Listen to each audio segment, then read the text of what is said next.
Susahnya apa sih husnudzon? Jadi jangan lihat huwa tarkut tahajud, huwa tarokat tahajud, wa taroka qiyamul lail. Oke ya, namanya orang begitu ya tidak tahajud, tidak qiyamul lail. Tapi susahnya apa sih kamu bilang huwa tarokal ma'asiyah? Dia juga meninggalkan maksiyah, dan tarkul maksiyah itu tuh ibadah.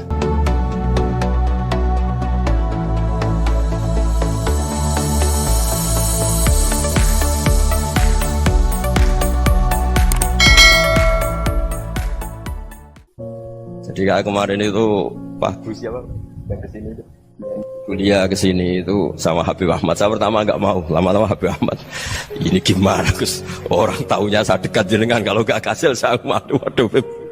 Ini kayak doanya wali yang tadi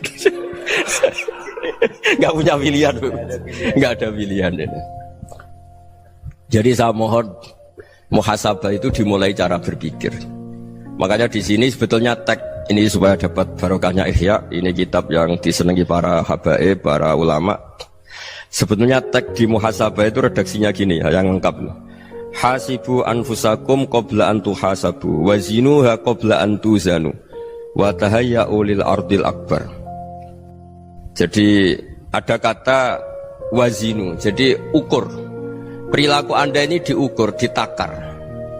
Misalnya kita sebagai suami kan ya punya hal-hal yang kita tidak ideal.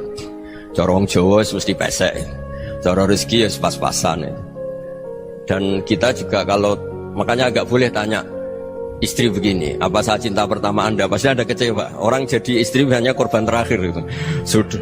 Karena orang kalau ngelamar kemana-mana gak jadi, yang jadi istri itu pasti korban terakhir itu. Jarang istri pilihan pertama, jarang. Ayo semua yang nikah. Rata-rata itu pilihan Anda pertama Pak, dari sekian ditolak di mana-mana terus. Ya perempuan terakhir. Kamu juga korban terakhir. Itu wali-wali dulu kalau ngandani kita itu sederhana. Antal ini masyhur diceritakan Habib Zain bin Semit dalam kitab Al-Manhajus Sawi. Antalam tajid min nafsika kullama turid. Fa kaifa turidu min ghairika kullama turid. Kamu yang ingin ideal saja, kamu tidak menemukan pada diri kamu untuk menjadi ideal. Kamu kan ingin ganteng, ingin punya uang banyak, ingin perilaku Anda sempurna. Anda saja yang punya keinginan tidak bisa mewujudkan keinginan Anda sendiri. Fakaifa turidu min ghairika ma turid. Jadi antalam tajid min nafsika kullama turid. Fakaifa turidu min ghairika kullama turid. Kamu yang punya keinginan saja. Misalnya saya ingin punya uang banyak, perilaku saya selalu benar, gak pernah salah. Loh, saya yang ingin saja dengan diri saya gak bisa untuk benar terus. Kok kamu berharap orang lain selalu benar? Jadi anta lam tajid ya sama. Kalau kamu menuntut istri kamu itu ramah, neriman, apa kamu neriman sama wajah istri Anda gitu? Engkau ya pola neng dindi jajaki sana jajaki sini, kamu sendiri tidak tahu apa. Jadi itu nasihat yang luar biasa. Antalam tajid min nafsika kullama turid, fa kaifa turidu min ghairika kullama turid. Kamu mau menghormati semua orang? Tidak mau kan? Kemudian Anda berharap semua orang menghormati kamu. Kamu tidak ingin kan orang lain semua menghujat kamu. Sementara kamu enak aja menghujat orang lain. Makanya Rasulullah SAW luar biasa ketika bikin kaidah sosial. Apa la yu'minu ahadukum hatta yuhibba li akhihi ma yuhibbu li nafsihi. Jadi kalau ukuran iman itu sederhana. Kalau sesuatu itu baik, nyaman bagi Anda ya bayangkan itu pada teman Anda. Misalnya Anda bangun tidur sudah acak-acakan, gak punya uang, utang jatuh tempo, kan gak ingin ketemu orang. Ya kamu jangan bertamu ke jenis ini, karena kalau dengan kamu yang alami juga gak siap ketemu orang. Makanya ada Habib Alim itu dilapuri sama seseorang. Beb, dulu teman saya itu ketika saya kaya itu sering main ke saya. Setelah saya miskin, mereka tidak main ke saya. Kata Habib itu bagus, sunnah Allah begitu itu bagus. Coba kalau kamu dulu kaya, teman kamu main kan kamu gaya. Di rumah ada makanan, bisa hormat tamu. Setelah kamu miskin jadi buruh manol di pasar atau buruh bikin boto, teman kamu datang, malu enggak kamu? Mendingan enggak datang gitu. Akhirnya baru, oh ya alhamdulillah kalau gitu. Loh iya kan dulu teman kita datang, kita ada Alphard, istri cantik, rumah bagus. Lah kita miskin, buruhnya orang pas dibentak-bentak, teman kamu udah datang. Milih datang apa enggak kalau setelah kamu jatuh? Enggak kan? Jadi barokahnya ilmu itu terus. Ya, tapi kadang-kadang orang tuh, wah setelah saya miskin teman-teman enggak kasih kesini. Ya kalau kamu sudah jatuh, teman-teman kamu ke situ jadi tontonan. Ya mulai sekarang cara berpikir itu dirubah. Dulu yang namanya kiai itu kalau diundang orang itu ya agak-agak senang. Semenjak saya itu agak rubah. Mengundang kiai, ngatur kiai itu tak haram-haramkan ya ada lumayan lah, sekarang itu sudah mulai agak beretika. Dulu itu ngundang tuh tanggalnya ditentukan, jamnya ditentukan, enggak mikir apa kiai saat itu nganggur, enggak. Punya wadifah, enggak. Dia milih tanggal yang dia nganggur, enggak mikir pas itu kiainya nganggur apa, enggak. Ya saya hanya cerita aja, kamu tersinggung ya monggo, boten nggih monggo itu kan. Jadi saya mohon lah supaya tadi saya juga matur ke Habib Ahmad. Jadi untuk orang merasa ikut sunnah Rasul itu gampang sekali kata Sayyid Muhammad. Dulu Nabi berpakaian ala daerahnya. Kalau mikot ya pakai mikotu baladi. Karena Nabi orang Madinah dan beliau berdomisili di Madinah, ya misalnya mikotnya dari Bir Ali misalnya. Tapi kalau anda orang kawasan Tanim mau umroh ya dari Tanim. Misalnya kawasan Jirona ya dari Jirona. Artinya apa? Kamu ngambil mikot karena Nabi mikot misalnya dari Bir Ali, bukan berarti kamu harus seperti Nabi di Bir Ali. Kamu orang Mekah, misalnya kamu orang Tanim, orang dia harus dari mikot itu apa? Baladi. Sama, makanya di fikih-fikih itu kalau tahnik anak, Nabi orang Arab, halawiyatnya kurma ya kurma. Kalau orang Jawa sedegan, semua bodoh-bodoh.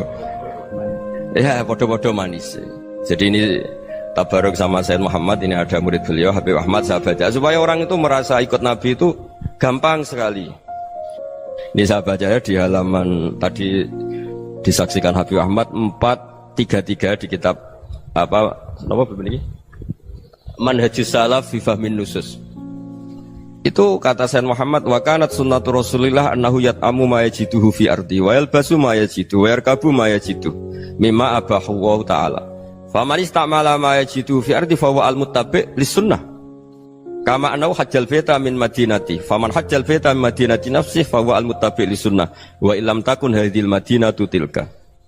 Jadi intinya misalnya Nabi dulu itu ngasih sedekah kepada fakir miskin ya pakai dinar, dirham.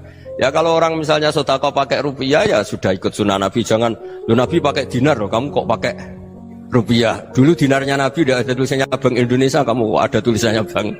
Ya udah ada seperti itu. Ya jadi misalnya Nabi sedekah pakai tamar atau pakai al-aqid, ya kita pakai beras, pakai apa.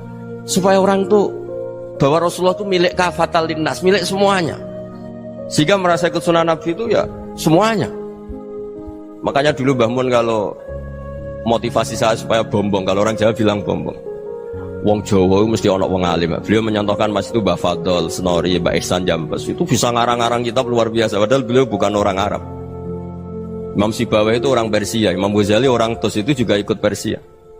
Kata Mbah Mun, wong sing ora Arab lah mesti untuk jatah alim kata beliau. Karena Nabi itu diutus kafatal linnas. Nanti kalau orang yang alim itu Arab tok, berarti tidak ada perwakilan dari Afrika, dari Asia Tenggara, dari mana-mana. Makanya karena Nabi statusnya itu kafatal linnas. Jadi kita harus bangga sebagai Muslim, sebagai orang Indonesia karena misalnya Wali Kutub dulu terkenalnya hanya ada di Yaman, di mana.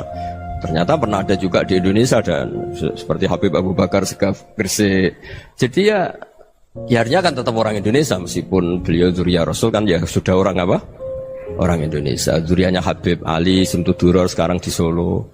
Jadi Indonesia juga dapat alawin banyak dari Sadatin al-Alawin juga banyak. Jadi saya mohon barokahnya ngaji seperti ini, melihat orang lain tuh gampang. Bayangkan tuh kalau anak kamu, makanya Nabi nanti kalau nggak percaya lihat di Hikam nomor 15 di kitab saya itu. Di situ dijelaskan oleh Hikam, jangan-jangan semangat Anda pada orang yang maksiat, pada orang yang keliru supaya dihukum itu karena kebetulan itu udah anak Anda, itu udah keluarga Anda. Coba kalau itu keluarga Anda. Makanya kalau saya guyonan di Jogja itu ada pembantu mecahkan piring terus dimarahi majikannya, saya mesti guyon gitu, pasti itu pembantunya tidak cantik. Kok bisa Gus? Andai kan cantik dan kamu senang mecahno piring satu, piring 1000 ra iso ngamuk. Ternyata ngamuknya itu karena mecahkan piring apa karena plus tidak cantik? Coba jawab para lelaki ini. Kamu marah sama orang maksiat tuh karena maksiat, karena plus itu udah anak Anda. Bayangkan kalau itu anak Anda. Itu hebatnya Rasulullah SAW. Karena kita yang salah pun kadung umatnya, Nabi tetap ngasih fasilitas syafaati li ahlil kabair min ummati. Kayak apa baiknya Nabi? ndak ikut maksiat tapi ikut fasilitasi ngasih syafaat. Loh kalau li ahli ibadah kan wajar. Nabi ketika syafaat li ahli kafir. Ya karena tadi logika yang dibangun Rasulullah itu logika yang luar biasa. Kita semangat orang lain kena hukuman itu karena kita tidak punya ra'fah, tidak punya rahmah. Coba kalau Rasulullah yang bil mukminina raufur rahim, semangatnya itu mendoakan supaya tobat, mendoakan diampuni. Dan itu juga yang diperintahkan oleh Allah Subhanahu wa taala, wastaghfir li dzambika walil mu'minina wal mu'minat. Ya semoga barokahnya ngaji ini, barokahnya Habib Ahmad, barokahnya Maulid Simtud Duror, barokahnya semua kitab madaih tiba berjanji semuanya, barokahnya Ikhya, barokahnya Said Muhammad, barokahnya guru kita semua Mbah Maimun, bapak saya. Kita ini ngikuti manhaj, ya, ngikuti apa? Manhaj. Saya sering didhawuhi Mbah Mun, kenapa ihdinas siratal mustaqim bukan siratoka? Bukan jalan engkau ya Allah, karena Allah itu nggak bisa kamu tiru. Allah itu tidak tidur, tidak makan, tidak kesel, tidak capek. Yang bisa ditiru itu siratal ladzina an'amta alaihim. Yang bisa ditiru manusia ya niru manusia. Karena Allah itu tidak bisa ditiru, makanya ihdinas siratal mustaqim siratal ladzina. Dan niru siapa? Niru guru-guru kita. Termasuk niru cara pandang. Jadi misalnya ada orang awam di rumah itu hanya delok reng, delok tikus liwat, itu kan kayak nganggur. Kok ora tahajud malah mendelok reng. Melihatnya jangan gitu. Huwa tarokal ma'asiyah. Dia di rumahnya ndak dugem, ndak kemana-mana. Dia berarti malam itu tarkul ma'asi. Tidak nyopet, tidak garong, tidak ke tempat maksiat. Susahnya apa sih husnudzon? Jadi jangan lihat huwa tarkut tahajud, huwa tarokat tahajud, wa taroka qiyamal lail. Oke ya, namanya orang begitu ya tidak tahajud, tidak qiyamul lail. Tapi susahnya apa sih kamu bilang huwa tarokal ma'asiyah? Dia juga meninggalkan maksiat, dan tarkul maksiat itu ibadah. Supaya orang tuh gampang lah husnudzon sama orang muslim. Ini orang mukmin, orang yang luar biasa. Di mata Allah itu orang yang luar biasa.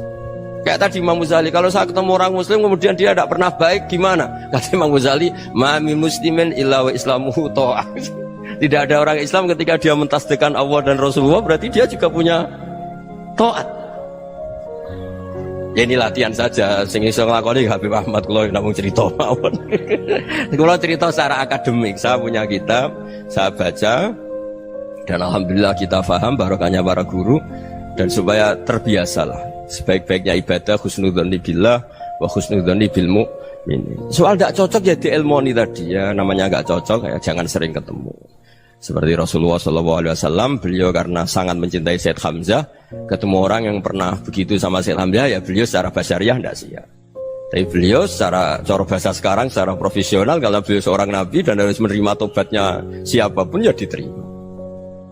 Saya meskipun dengan A, B gak cocok karena dia begini-begini sama saya, tapi saya ingat dia sholat, dia baca sholawat, dia mencintai Rasulullah, ya kita hormat. Ya soal tidak cocok ya di manage tadi ya, zurhiban tasdid huban. Kalau tidak pati cocok ya jangan sering ketemu, bawaannya enak nanti. jadi ya semuanya itu diilmoni lah. Makanya ngendikane Ma'ruf Al-Qurhi ada yang baca Al-Kharqi, mangqala fil yaumi salasa marrat wa marham umat Muhammad kutiba minal abdal. Karena semangat mencintai siapapun satu hari sering baca marham umat Muhammad wa ma asli umat Muhammad wa ma tajawaz an umati Muhammad, itu mesti kutiba minal abdal. Dia pasti termasuk wali abdal. Maksudnya semangat mencintai ya dilatih lah. Misalnya Indonesia Power atau PLN, andai kan tidak ada PLN tuh kayak apa? Orang nggak bisa ngaji, tidak bisa aktivitas. Ya barokahnya ada PLN, barokahnya jasanya. Kita sadar, tidak semua kebaikan kita ini memenuhi keinginan orang banyak. Gitu. Orang banyak ingin listrik, ingin saluran apa, dan itu kadang yang mewujudkan orang lain atau kelompok lain. Ya karena itu manfaat ke orang lain ya kita doakan. Karena khairun nas anfa'uhum linnas. Sehingga kita terbiasalah ngakui orang lain. Seperti semangatnya Rasulullah SAW, semuanya itu didoakan, semuanya diinginkan kebaikannya. Bahkan Nabi gak putus asa sampai di akhirat. Ketika Nabi lain sudah putus asa karena sudah akhirat, sampai dimintai syafaat semuanya bilang nafsi, nafsi. Karena merasa semuanya gak punya nyali di depan Allah. Karena ini sudah akhirat, sudah finish. Tapi apa Rasulullah? Analah. Ya sudah, saya sanggup mensyafaati kalian. Terus kata Nabi, fa'atiyal arsya. Saya mendatangi aras fa'akhirru lahu sajidan, saya sujud wa ahmaduhu bima hamida 'allamani rabbi. Kemudian saya tetap muji Allah dengan pujian yang terus menerus. Padahal sudah di akhirat sudah finish. Nabi dimintai syafaat masih sanggup. Karena Nabi tahu akhirat tidak bisa mendikte Allah. Tidak bisa Allah terus bilang, ya Allah ini akhirat loh, engkau sudah tidak boleh mensyafaat. Tidak bisa. Allah tidak bisa diganggu akhirat. Allah tidak boleh dibatalkan rahmannya oleh akhirat. Allah tetap Rahman Rahim abadal abad. Dan Nabi tahu itu. Makanya kata para ulama, fa Muhammadun Ahmadu min ghairihi. Jadi Nabi Muhammad namanya dua yang terkenal. Sebenarnya banyak yang terkenal dua, Muhammad sama Ahmad. Ketika Nabi punya nyali memuji Allah di akhirat atau sudah di akhirat, itu fa Muhammadun Ahmadu min ghairihi. Ketika Nabi lain sudah tidak punya nyali muji Allah karena sudah akhirat, Nabi Muhammad tetap berani muji Allah di saat seperti itu. Makanya Ahmadu di situ kata ulama itu af'al tafdil, fa Muhammadun Ahmadu min ghairihi. Kanjeng Nabi lebih memuji Allah di saat yang Nabi lain sudah tidak punya nyali untuk muji Allah di saat itu. Makanya kata Nabi fa akhiru lahu sajidan wa ahmadhu bimahamida allamaniha rabbi. Akhirnya setelah lama gitu terus Allah ngendikan, ya Muhammad irfa' ra'sak wasal tu'tah wasfa' tusyaffa. Sudah Muhammad, angkat kepala kamu minta apa saya turutin, dan kalau kamu ingin mensyafaati umatmu saya beri hak napa? Syafaat. Nah, semoga semangat itu juga menjadikan kita munajat bahwa rahmat Allah tidak terbatas, harapan juga tidak terbatas. Mungkin yang sedang nakal ya kita katakan sedang. Jangan terus kamu pastikan, wah ini mesti su'ul khotimah, mesti tidak orang baik. Tidak, agama ini liman kana yarjuwaha wal yaumal akhir, selalu bagi yang punya harapan. Ya, mungkin dapat barokah semua. Mantu dengan kata wassalamualaikum warahmatullahi wabarakatuh.